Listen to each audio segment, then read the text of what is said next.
mitoy ihany ny fandaratsika ivadika kosa indray amin'ny taranja basketball. Efa nanomboka tamin'ny herinandro ity ny fampivondronana ireo tanora zazalahy latsaky ny 12 taona izay iandrafitra ny ekipa-pirenena malagasy izay andray zany ny fifananana afro basket ho ansokazy lehilahy izay ho an'ity taona ity ny 20 jona ka hatramin'ny 7 ny volana jolay izay moa no fotanterahana izay fifananana izay.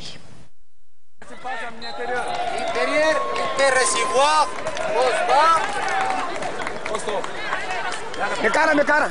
Poste haute. D'accord. To you. Combien de mètres de distance? 4 mètres. On va essayer d'utiliser notre espace.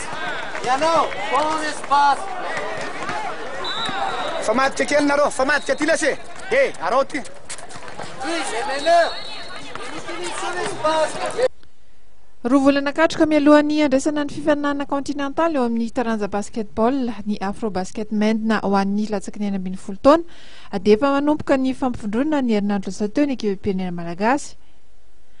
Hatreto aloha dia mbola mpilalao 17 manaraka izany fampifondronana izany. Ny 12 amin'izy ireo dia avy eto Analamanga raha mpilalao iray avy any Vakinakaratra, ny mpilalao roa avy any Alaotramangoro. Amin'ny herinandro ho avy kosa vao tonga eto Antananarivo ireo mpilalao vafantana avy any amin'ny faritra hafa. Inefatra no manao fanazaran-tena izy ireo anatin'ny herinandro dia ny Alarobia, ny Zoma, ny Sabotsy ary ny Alahady tolakandro.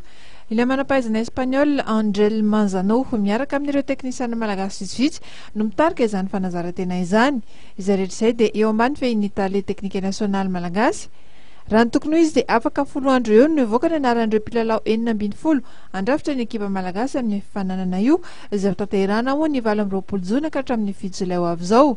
Mariana fa firenena 12 ankoatra ny Madagasikara no ifaninana amin'izay lalagoavana izay.